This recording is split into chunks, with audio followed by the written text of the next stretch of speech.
जो कुछ हुआ है, भारत ने अब ये धमकी क्यों दी है, इस वक्त क्यों दी है, और पाकिस्तान इसका क्या रिस्पॉन्स बिल्ड करेगा भी या नहीं करेगा, जैसे बाकी इससे पहले तमाम वो खतरात और तमाम वो इकदाम जो भारत ने उठाए हैं, पाकिस्तान ने उन पर कोई जवाब नहीं दिया, कोई रद्द-ए-अमल नहीं दिया कि पाकिस्तान की मईशत ठीक करेंगे तो फिर उसके बाद इंडिया से बात करेंगे। मईशत तुम्हारी वो छोड़ेगा ही नहीं ठीक करने के लिए। इंडिया के जो फॉरेन मिनिस्टर साहब हैं, डॉक्टर जयशंकर साहब, उन्होंने जो बात की है, उन्होंने ये कहा है कि पाकिस्तान के साथ जो टाइज है ना, वो आज के दौर में रेलेवेंट नहीं है।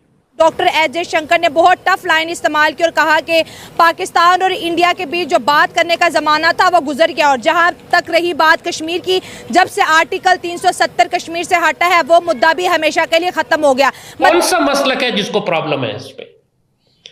तो ये सिर्फ जलील और कमीने लोग हैं जो ये एतराज उठाते हैं। मैं साफ बता दूं आपको, आप खुदारा इस चीज से आगे बढ़ने की कोशिश करें अगर आपके पास सलाहियत है, वरना अपनी गलतियों को तस्लीम करें, अपनी कमजोरियों को तस्लीम कर लें। मेरे ख्याल में जब तक आप अपनी गलतियों को और कमजोरी को तस्लीम नहीं करते, आप इससे आगे नहीं बढ़ पाएंगे।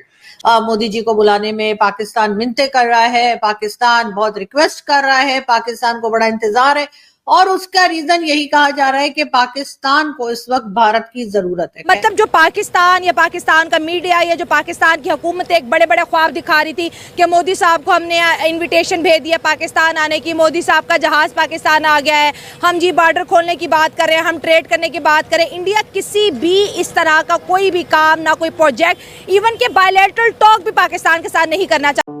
नमस्कार दोस्तों, चैनल पर आपका हार्दिक अभिनंदन है।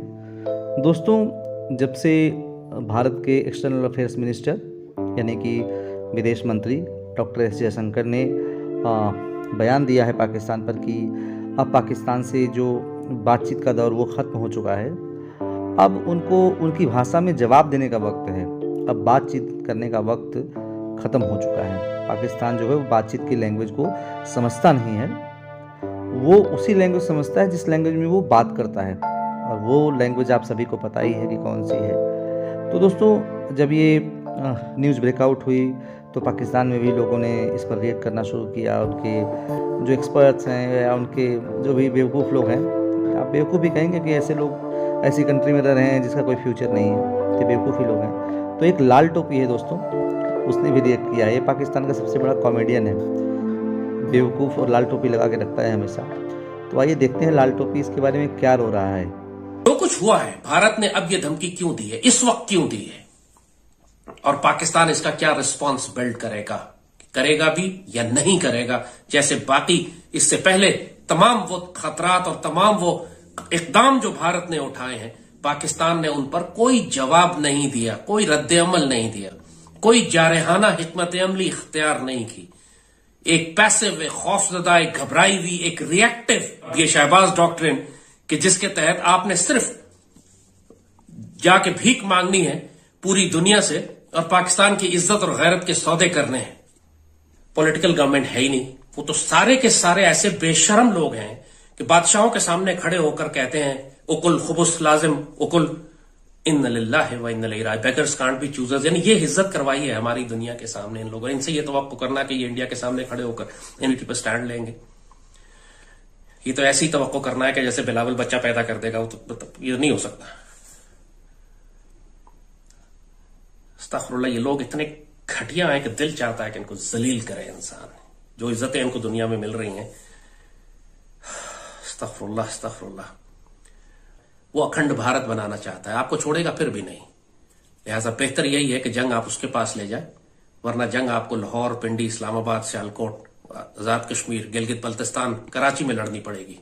इंडिया ने एक दफा फिर पाकिस्तान को लेकर एक बहुत बड़ी स्टेटमेंट दुनिया के सामने रख दी है। हम बात कर रहे हैं इंडिया के foreign minister doctor S Jaishankar की। एक बुक की लॉन्च के ऊपर उनसे सवाल पूछा गया कि इंडिया और पाकिस्तान के बीच आप कैसे ताल्लुकात देखना चाहते हैं, तो डॉक्टर एस जयशंकर ने बहुत टफ लाइन इस्तेमाल की और कहा कि पाकिस्तान और इंडिया के बीच जो बात करने का जमाना था वो गुजर गया, और जहाँ तक रही बात कश्मीर की, जब से आर्टिकल 370 कश्मीर से हटा है वो मुद्दा भी हमेशा के लिए खत्म हो गया। मतलब जो पाकिस्तान या पाकिस्तान का मीडिया आई है, जो पाकिस्तान की हुकूमत एक बड़े बड़े ख्वाब दिखा रही थी कि मोदी साहब को हमने इन्विटेशन भेज दिया पाकिस्तान आने की, मोदी साहब का जहाज़ पाकिस्तान आ गया है, हम जी बॉर्डर खोलने की बात कर रहे हैं, हम ट्रेड करने की बात करें। इंडिया किसी भी इस तरह का कोई भी काम, ना कोई प्रोजेक्ट, इवन के बायलैटरल टॉक भी पाकिस्तान के साथ नहीं करना चाहता। लेकिन हमारा सवाल ये है कि पाकिस्तान का फॉरेन ऑफिस हो, पाकिस्तान की फॉरेन मिनिस्ट्री हो, पाकिस्तान के जो है फॉरेन मिनिस्टर हो, कोई भी इंडिया को जवाब देने को तैयार क्यों नहीं है? और जब इंडिया चाहता है, जैसे चाहता है, पाकिस्तान के लिए स्टेटमेंट देता है और वो स्टेटमेंट वर्ल्ड वायरल हो जाती है। सबसे पहले हमारा कसूर अपना है, अच्छा। क्योंकि हम अपनी सेल्फ रिस्पेक्ट करवाना जानते ही नहीं। हमारे पॉलिटिशियंस बाहर जाते हैं जनाब, वो लोन ले रहे हैं, ये कर रहे हैं, उनको ये है ही नहीं कि हम अपनी बिल्डिंग खुद अपने पैरों पे खुद खड़े हों। पाकिस्तान में इतनी अपॉर्चुनिटीज़ है, अगर आप अपनी रिस्पेक्ट करवाना नहीं जानते तो लोगों ने यही आके आपको कहना है कि हम आपसे क्यों करें बात, हम क्यों करें। जब आपके मुल्क में इतने वसाइल हैं, इतना कुछ है, आप उस पर फोकस करने की बजाय आप कभी किसी कंट्री पे डिपेंड हो रहे, कभी किसी कंट्री पे डिपेंड हो रहे, दैट्स टोटली रॉन्ग। तो इंडिया जब चाहता है हमें जवाब देता है, जब चाहता है इग्नोर करता है, मतलब इंडिया हमारे साथ खेल रहा है। बिकॉज की इकॉनमी स्ट्रॉन्ग है, वो अपने पैर पर खड़ी है, वहाँ पे हर चीज़ मैन्युफैक्चरिंग आ गई है, लैंड क्रूजर, वहाँ पे बड़े बड़े मतलब रेंज रोवर, बड़ी बड़ी गाड़ियाँ वहाँ पे मैन्युफैक्चर होनी। पाकिस्तान में क्या, जो जो ब्रांड आते हैं वो भी यहाँ से जा रहे हैं। हाँ। क्यों? यहाँ पे अपॉर्चुनिटीज नहीं है, यहाँ पे कोई किसी को प्रमोट। तो उम्मीदें लगा के बैठे हुए थे हमारे नौजवान जो IT सेक्टर से हैं, उम्मीदें लगा के बैठे थे कि भारत से ताल्लुकात अच्छे हो जाएंगे तो दो पैसा हम भी कमा लेंगे।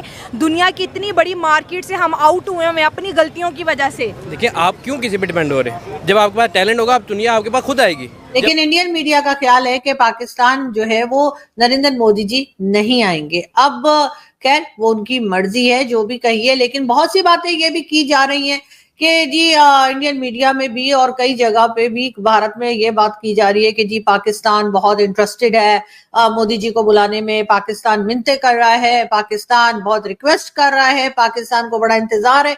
और उसका रीजन यही कहा जा रहा है कि पाकिस्तान को इस वक्त भारत की जरूरत है। खैर आप लोग जो मर्जी कह लीजिए, बिल्कुल ये बात किसी हद तक तो ठीक है कि पाकिस्तान को इस वक्त भारत की जरूरत है और पाकिस्तान चाहता है कि भारत के प्राइम मिनिस्टर मोदी जी जो है वो पाकिस्तान का विजिट करें, SCO की मीटिंग के बहाने ही सही, मगर वो पाकिस्तान आए। पाकिस्तान चाहता है कि भारत से बात हो, पाकिस्तान चाहता है कि भारत के साथ टर्म्स ठीक हो, हम लोग ट्रेड जो है दोबारा से स्टार्ट कर सकें, जो कि हमारे जो पहले प्राइम मिनिस्टर थे इमरान खान साहब, उनके जमाने में बंद कर दी गई थी। जी हाँ, 2019 में ये ट्रेड बंद हुई थी और उसके बाद दोनों कंट्रीज ने अपने अपने जो हाई कमिश्नर्स थे वो भी अपनी अपनी कंट्री में वापस भिजवा दिए थे। और उसका रीजन यही दिया गया था पाकिस्तान की तरफ से कि जी 370 जो हटाया गया है वो हमें पसंद नहीं आया है और जब तक 370 दोबारा नहीं आएगा तब तक हम जी बात नहीं करेंगे। लेकिन हुआ क्या हुआ तो कुछ भी नहीं।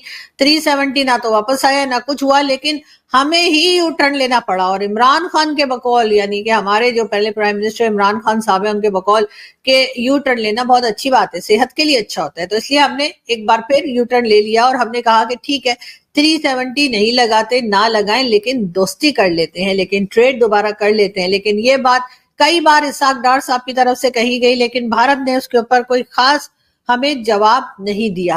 अब SCO की मीटिंग है और SCO की मीटिंग को देखते हुए पाकिस्तान को उम्मीद हो चली है कि शायद इंडियन प्राइम मिनिस्टर जो हैं वो पाकिस्तान आ जाएं। और दोस्तों, पाकिस्तानियों को सुनकर हंसी आती है।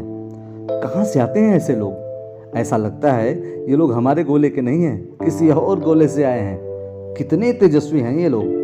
आप सभी हंसते रहिए और पाकिस्तानी कॉमेडी का मजा लेते रहिए और चैनल को सब्सक्राइब करना और शेयर करना ना भूलें। धन्यवाद।